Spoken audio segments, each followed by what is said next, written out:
Hi. ஆக்சுவலாக 2 விஷயம் பேசணுன்ட்டு இந்த வீடியோ. ஸோ, 1 முதல் விஷயம், நடிகர் விஜய் இருக்கார் இல்லையா, அவருடைய கூட்டத்துக்கு போன மக்கள் 41 பேர் செத்து போயிட்டாங்க, குழந்தைங்க உட்பட. இதில் முக்கியமாக பார்க்க வேண்டிய விஷயம், அரசியலில் என்ன வேணால் பண்ணுவாங்க. நீங்கள் படத்தில் பார்க்குற மாதிரி தான்.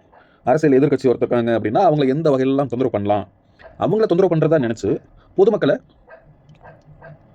எந்த நிலைமைக்கு வேணால் உள்ளாக்குவாங்க அப்படிங்கிறது படங்களில் பார்த்துருப்பீங்க.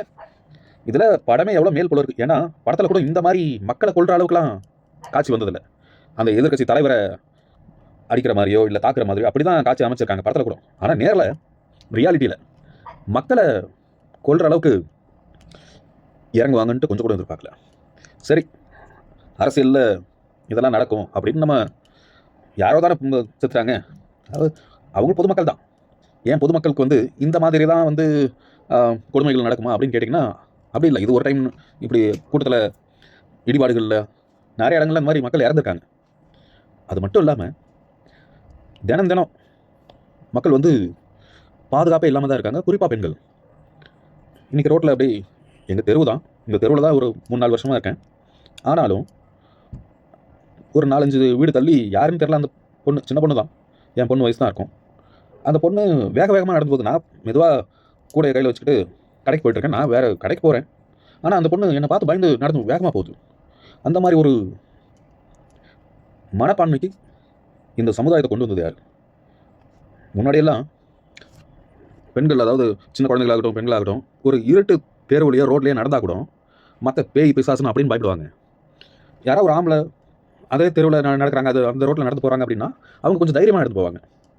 ஓகே, யாரோ ஒரு ஆள் வராங்க அப்படின்னு சொல்லி பேய் பிசாசு இல்லை அப்படின்னு அந்த இருட்டு பயம் எல்லாம் நடந்து போவாங்க. இப்போது காலம் எவ்வளோ வெளிச்சம் இருந்தாலும் ஒரு ஆம்பளையை பார்த்தா பயந்துட்டு வேக வேகமாக போகிறாங்க. அந்த அளவுக்கு சில மிருகம் கூட சொல்லக்கூடாது, சில மனுஷங்களால் அந்த அளவுக்கு ஆடிச்சு நாடு. இதுக்கு முக்கிய காரணம் என்ன, யார் அப்படின்னு பார்த்தாலும் அரசாங்கத்தால் சம்பளம் கொடுக்கப்படுற, பொதுமக்கள்கிட்டேருந்து வரி பணத்தில் சம்பளம் வாங்குகிற உயர்ந்த பதவிகளில் இருக்கிறவங்க அவங்களுடைய வேலைகளை ஒழுங்காக செய்யாமல் கொடூரமாக குற்றம் பண்ணுறவன், பாலியல் வன்முறை பண்ணுறவன், குழந்தைங்களை கடத்துறவன், இவங்களுக்கு எல்லாத்துக்கும் ஜாமீன் கொடுத்து வெளில அனுப்புகிற குற்றவாளிகள் தான் அதிகமாக இருக்காங்க. கொடூரமாக வெட்டி கொலை பண்ணுறவனுங்க, பக்கத்து வீட்டில் கொலை பண்ணுவேன், எதிர் வீட்டில் கொலை பண்ணுவேன், பொண்டாட்டியை கொலை பண்ணுவேன், பொம்பளைங்களை போகும்போது தாலியை அறுக்கிறவன், தாலி செயினை பிடிச்சி தரன்னு ரோட்டில் இழுத்துட்டு போனவன், இவங்களுக்குலாம் எப்படி ஜாமீன் கொடுக்குறீங்க? அப்போது மக்கள்கிட்டேருந்து மக்கள் அந்த வகையிலையும் சாகுறாங்க. ஒரு அம்மா பொண்ணு ஸ்கூட்டியில் போய்ட்டு இருந்திருக்காங்க, பின்னாடி ஒருத்தன் செயினை பறிச்சிருக்கான், 2 பேர் கீழே விழுந்திருக்காங்க, அதில் ஒரு பொண்ணு செத்தே போச்சு. இந்த மாதிரி சாவு நிறையா நடந்திருக்கு. இதுக்கெல்லாம் யார் காரணம்? புதுசாக போய் ஒவ்வொருத்தரும் புதுசாக போய் திருடிட்டு இருக்காங்க. ஏற்கனவே அந்த திருடன் அவனுங்களே தான் மறுபடியும் ஒரு கேஸு மாட்டினா, ஒரு கேஸு ஒரு 2-3 நாளில் ஜாமீன், அதிகபட்சம் 6 மாதத்தில் ஜாமீன். இவனுங்க உள்ளே இருக்கிற நேரம், அதாவது போலீஸ்காரங்க எவ்வளோ கஷ்டப்பட்டு திருடனாகட்டும் கொலைகாரங்களாகட்டும் இவங்களெல்லாம் தேடி கண்டுபிடிச்சி அவனுங்க இடத்துக்கு போய், அவனுங்க கூட்டமாக இருப்பானுங்க, இல்லை கேங் இருப்பானுங்க, கத்தி வச்சிருப்பானுங்க, இத்தனை ரிஸ்க் நைட்டு பகலும் பார்க்காம சாக்கடை மேடு காடு இப்படின்னு போய் அலைஞ்சு திரிஞ்சு அவங்களை கைது பண்ணால் அதுக்கு உண்டான செலவு என்ன ஆகுது? பெட்ரோல் செலவு. சும்மா நடந்தால் கூட அவங்களுக்கு அந்த வேலை செய்கிறதுக்கான ஊதியம் இத்தனையும் இருக்குது. இவங்க போய் எவ்வளோ தான் கஷ்டப்பட்டு போய் பிடிச்சிட்டு வந்தாலும் அசால்ட்டாக ஜாமீன் எப்படி கொடுக்குறாங்க? அதனால் இந்த சமுதாயத்தில் இந்த மாதிரி ஒரு கேவலமான நிலைமை, குற்றவாளிகள் அதிகமாக ஆகிறதுக்கு காரணம், ஒரு பையன் ஏதோ ஒரு தகராறு, அக்கம் பக்கத்து வீட்டுக்காரங்க அடிச்சுக்கிட்டு ஒருத்தனை வெட்டிட்டான், ஒருத்தனை போட்டு தள்ளிட்டான். இப்போ அந்த செத்தவனுடைய ஃப்ரெண்ட்ஸ் அவனுங்க இவன் ஜாமீனில் வந்ததும் 3 மாதத்தில் ஜாமீனில் வந்ததும் இவனை வெட்டிட்டு அவனுக்கு இப்போ கொலைகாரங்கள் ஆகிட்டானுங்க. இப்போ அவனுக்கு போவானுங்க, அவங்களுக்கு ஒரு 3 மாதத்தில் ஜாமீன் கொடுத்துருவாங்க. இப்போ இவனில் வெட்டுறதுக்கு இந்த குரூப்பில் இருந்து ஆள் வருவாங்க.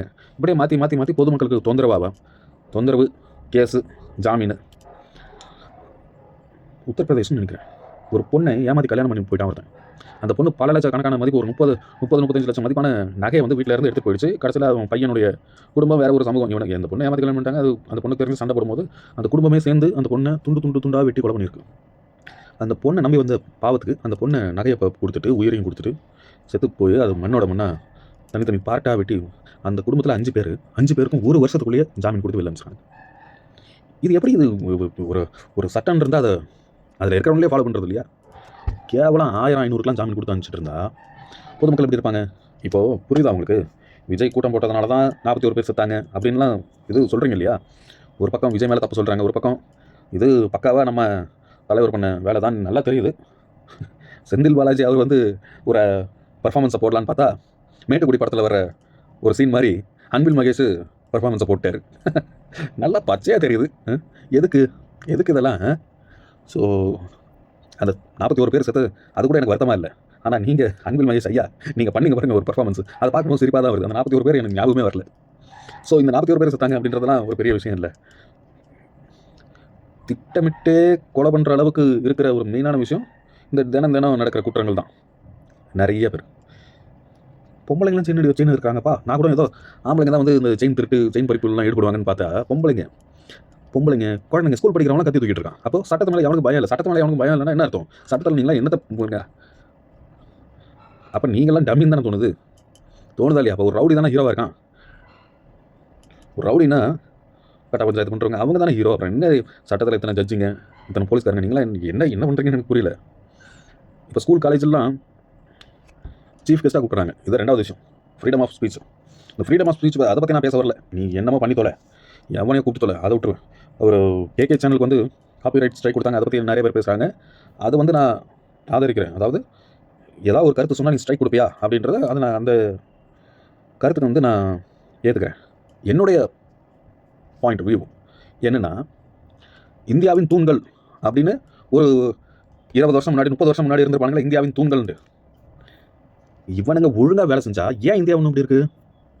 குற்றமான ஒரு சமூகமாக, குற்றம் அதிகம் நடக்கிற ஒரு நாடா ஏன் அப்படி இருக்குது? இவனுங்க வேலை செய்கிறானுங்களானே. இவனுங்க மக்களுக்கு நல்லது பண்ணி நான் கேள்விப்பட்டதே இல்லை. மக்கள் வாழ்கிறாங்க, அவ்வளோதான், ஏதோ ஒன்று வாழ்கிறாங்க. ஆனால் இவனுங்களாம் 12 கொலை 15 கொலை கேஸ் இருக்கு, கொலை கேஸ். ஆனால் வெளியில் தான் இருக்காங்க. அவங்களுக்கேவும் வந்து முதல் ஒரு கொலை பண்ணும்போதேவும் இப்போ நம்ம இவர் இருக்கார் இல்லையா, நல்ல ஒரு ஆள், நகையெல்லாம் நிறையா போட்டிருப்பார் அவர், இந்த மதுரை பக்கம் தான், ரொம்ப ஒரு நல்ல மனுஷன் கேள்விப்பட்டேன். ஆனாலும் அவங்க அப்பாவுடைய மரணத்துக்கு ஒரு பழிக்கு வழியாக தான் அவர் கத்தி எடுத்தாராம். எனக்கெல்லாம் அவர் ஹீரோவாக தான் தெரிகிறார். ஏன்னா அவர் நிறைய பேருக்கு உதவிகள் பண்ணுறாரு. அவங்க ஜாதி ரீதியாக இருக்கட்டும், இல்லை அவரை பற்றி வந்து என்ன சொல்கிறது, பெருசாக ஒரு பெரிய குற்றவாளி அப்படின்னு சொல்கிறவர்கள்லாம் எதுவும் கிடையாது போல இருக்குது. அதாவது அவர் இந்த கட்ட பஞ்சாயத்து இதெல்லாம் பண்ணுறாரு, ஆனால் காசு வாங்கிட்டு பண்ணுறாரு, அந்த மாதிரிலாம் கிடையாது. ஒரு நியாயமாக என்ன இருக்கோ அது பண்ணுறாருன்னு கேள்விப்பட்டேன். நல்ல விஷயம் தான். இந்த கோர்ட்டு போலீஸ் இவங்ககிட்ட போகிறத விட இப்படி உடனடியாக தீர்ப்பு. அந்த காலத்தில் பஞ்சாயத்து ஒன்று நாடு அவங்க இருந்தாங்க, அவங்களாம் அன்னன்னைக்கு தீர்ப்பு, எவனா தப்பு பண்ணானா அன்றைக்கே தண்டனை. ஆனால் இப்போ அப்படியா இருக்குது? கோர்ட்டு கேஸுன்னு போனால் 30 வருஷம் 40 வருஷம் இழுத்து அவன் வாழ்க்கையை முடிச்சு. இவங்கெல்லாம் எதுக்கு சம்பளம் வாங்குறாங்கன்னு தெரியல. எத்தனையோ படங்களில் அசிங்கப்படுத்திருப்பாங்க, ஆனாலும் இவங்களுக்குலாம் கொஞ்சமாவது சூடு சோரணை இருக்கா?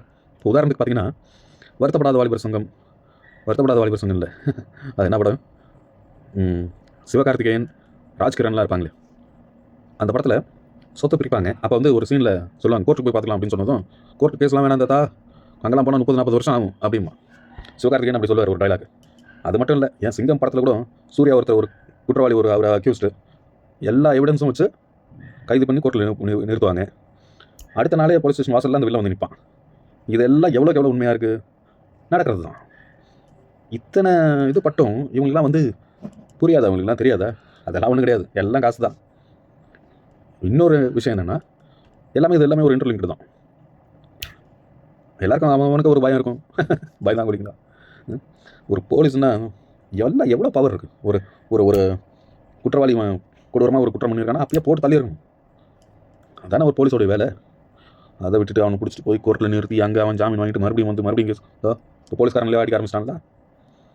சென்னையில் ஒரு ரவுடியான், சின்ன பையன், அவன்லாம் போலீஸ்காரனை போய் எட்டி வச்சுட்டு இருக்கான். இது எல்லாத்துக்கும் காரணம் என்ன? இப்போ இந்த தமிழ் வாணி ஏதோ ஒரு ஸ்கூலில் அவளை வந்து இவன் ஏற்கனவே ஒரு ஐட்டம், அவள் அவுத்து போட்டு காட்டுறதுல தான் இவள் வந்து காசு சம்பாரிச்சிட்டு இருக்கா. சரி, அது அவளோட விருப்பம், சம்பாரிச்சிட்டு போ. அவளை ஸ்கூலுக்கு சீஃப் கெஸ்ட்டாக கூப்பிட்டுருக்காங்க. அவளை வந்து அள்ளி விட்டுருக்கிறா படிப்பு. நீ என்னமோ பண்ணிட்டு போ. அதாவது இதெல்லாம் இப்படிலாம் பேசலாமா? நீ ஸ்கில்லு தான் இது என்ன, அப்புறம் ஸ்கில் என்னன்னு சொல்லியிருக்கணும்ல. நான் அவுத்து போட்டு தான் சம்பாதிக்கிறேன், சோறு திங்கிறேன், நான் இந்த இது பண்ணி தான் சம்பாதிக்கிறேன் அப்படின்னு சொல்ல வேண்டியதானே? அதான் ஸ்கில்லுன்னு காட்ட வேண்டியதானே? சரி, அவனுக்கு தான் ஸ்கூல்காரங்க தான் என்னமோ பண்ணிட்டானுங்க. சரி, அந்த கருமத்தெல்லாம் விடுவோம். ஏன் வர இந்த ஸ்கூல் காலேஜஸ்லாம் இந்த யூடியூப்பில் ஃபேமஸ் ஆகிறவனுங்க இவங்களை கூப்பிட்றாங்க அப்படின்னா, முக்கியமான காரணம் என்னென்னா, இந்த சட்டத்துறையாகட்டும், பெரிய பெரிய உயர் அதிகாரிகளாகட்டும், இவனுங்க தானே ஒரு 30 வருஷம் 40 வருஷத்துக்கு முன்னாடி இந்தியாவின் தூண்கள் இவன் தானே. இவனுங்க வளர்ந்துட்டு இந்த இவ்வளோ பெரிய பதவிகளில் இருந்துட்டு இந்த மக்களுக்கு என்னத்தை பண்ணாங்க? இந்நேரம் எல்லா இதுலேயும் மக்களுடைய வரிபணத்தில் சம்பளம் வாங்கிட்டு இருக்கிறவனுங்க இந்தியாவை வந்து ஒரு பெரிய ஒரு நல்ல நாடா, குற்றமே இல்லாத சமூகமாக, எல்லாருக்கும் சரியான ஒரு வேலை வாய்ப்போட, எந்த ஒரு மக்களும் நோய் நொடி இல்லாமல் ஒரு ஆரோக்கியமான வாழ்க்கையை, சந்தோஷமான வாழ்க்கையை வாழ்கிறதுக்கான ஒரு கட்டமைப்பை ஒரு 40 வருஷத்துக்கு முன்னாடி, அதுக்கு முன்னாடி இவனுங்க பண்ணிகிட்டே வந்துருக்கணும்ல. இந்தியாவில் 2019 to 2023 இந்த வருஷத்துக்குள்ள 13 லட்சம் பெண்களை காணோம், சுத்தமாக அப்படியே காணாம போயிட்டாங்க. திரும்ப வரவே இல்லை. எங்கே போனாங்க, என்ன ஆனாங்க, யாருக்கும் தெரியாது. இப்போ 2025, இப்போ ஒரு 20 லட்சம் பேராக இருப்பாங்க, அவ்வளோதான். இதுக்கு இந்த பெரிய பெரிய பதவியில் இருக்கிறவங்க அரசியல்வாதிகள் என்னத்தை நடவடிக்கை எடுத்தாங்க? இல்லை என்ன இந்த இந்த நாட்டில் பாதுகாப்பு இருக்கா பெண்களுக்கு? வெளிநாட்டிலேருந்து சுற்றுலாக்கு இங்கே வராங்க. சுற்றுலா இந்தியாவை விட வளமான நாடு எங்கேயுமே கிடையாது. சுற்றுலா தலமாகட்டும், விவசாயமாகட்டும், ரெண்டுமேவும் நல்ல நல்ல இடங்கள் இருக்குது, நல்ல நல்ல வளமான பூமி இருக்குது. இது ரெண்டுத்தையும் டெவலப் பண்ணியிருக்கோமே. இந்த இந்தியாவின் தூண்கள் 30 வருஷத்துக்கு முன்னாடி 40 வருஷத்துக்கு முன்னாடி இருந்த தூண்கள் பெரிய பெரிய பதவிகளில் இருக்கானுங்க. எல்லாம் லட்சக்கணக்கில் சம்பளம் மக்களுடைய வரி பணத்தில். ஆனால் என்னத்தை கட்டமைச்சானுங்க இங்கே இப்போ வரைக்கும்? அப்புறம் இந்த ஸ்கூல் காலேஜெல்லாம் எப்படி அவங்க கூப்பிடுவாங்க? கொடூரமாக குற்றம் செய்கிறவங்களுக்குலாம் ஜாமீன் கொடுக்குற ஒன்றெல்லாம் ஸ்கூலில் கூப்பிட்டா பசங்க எப்படி நல்லவங்களா இருப்பானுங்க? கொடூரமாக குற்றம் செய்கிறவங்களாம் அரெஸ்ட் பண்ணி சும்மா போயிட்டு கோர்ட்டில் நிறுத்துறது. இப்படி இதுக்காக வந்து மக்கள் வந்து உங்களெல்லாம் பாதுகாப்பு, நீங்கள் தான் மக்களுக்கு பாதுகாப்புன்னு நினைக்கிறது. அப்புறம் இந்த மாதிரி தேவையாளர்களையும் இதை ரெக்கார்ட் டான்ஸ் ஆடுறவங்க இவங்கள தான் கூப்பிடுவாங்க. பெரிய பெரிய அரசியல்வாதிகள்னா கோடி கோடியாக இருக்கா, ஏதோ 1 கோடி 2 கோடிங்கிறது பெரிய அளவு இதாக இருக்குது பொதுமக்கள், சாதாரண ஒரு பொது. நீங்கள் என்னடா 35,000 கோடி 40,000 கோடி சேர்த்து வச்சுட்டு இருக்கீங்க? என்னடா பண்ண போறீங்க அவ்வளோ காசு வச்சு? எனக்கு புரியலை. ஒரு கோடி இல்லை, ஒரு 50 லட்ச ரூபா இருந்தால் ஒரு ஏதோ ஒரு இடம் வாங்கி அந்த அளவுக்கு தான் பொதுமக்கள் இருக்காங்க. 50 லட்சம் கூட இல்லை, ஒரு 20 லட்ச ரூபா இருந்தால் ஏதோ ஒரு சின்னதாக ஒரு இடத்துல ஒரு வீடு கட்டிட்டு நிம்மதியாக இருக்கிற அளவுக்கு மக்களுடைய இது இருக்குது. ஹாஸ்பிட்டல், ரோடெல்லாம் ரொம்ப கொடூரமாக இருக்குது. எனக்குலாம் முதுகு வலி பயங்கரமாக இருக்குது. இந்த ரோட்டில் போயிட்டு ஒரு டைம் போயிட்டு வந்து ஆஃபீஸ் போயிட்டு வரதுலாட்டியும் முதுகு தண்டுலாம் போய் நொறுங்குது. ஆனால் நீங்கள்லாம் வந்து சொகுசு கார் எல்லாம் ஆடாமல் அசையாமல் ஜம்முன்னு நாய் தொல்லை அப்படின்ட்டு நாய்க்கெல்லாம் குலைச்சிங்க வந்து ரோடு ஏன் இப்படி இருக்குது அதெல்லாம் தெரியாது. நீங்களாம் வந்து காரில் போவீங்க, அதுவும் சொகுசான காரில் 2 கோடி 3 கோடி.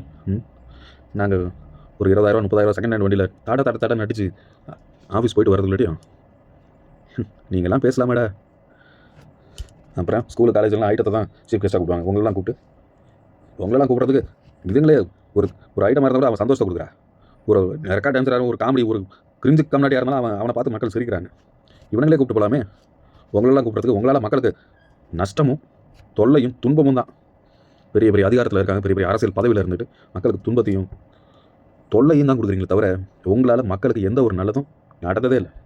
இதில் பெரிய பெரிய ஜட்ஜுங்களும் நடக்கும், பெரிய பெரிய போலீஸ்காரங்களும் நடக்கும், பெரிய பெரிய அரசியல்வாதிகளும் இருப்பாங்க. மக்களுக்கு எப்போ தான் நீங்களாம் நல்லது பண்ணுவீங்கன்னு நினைக்கிறதா? சரி, இனி வர காலங்களில் இந்த பதவியில் இருக்கிறவங்க யாராவது நல்லது பண்ணுவாங்கன்னு நம்பவும் முடியல. ஏன்னா சுயநலம் எல்லாத்துக்கும் இருக்குல்ல.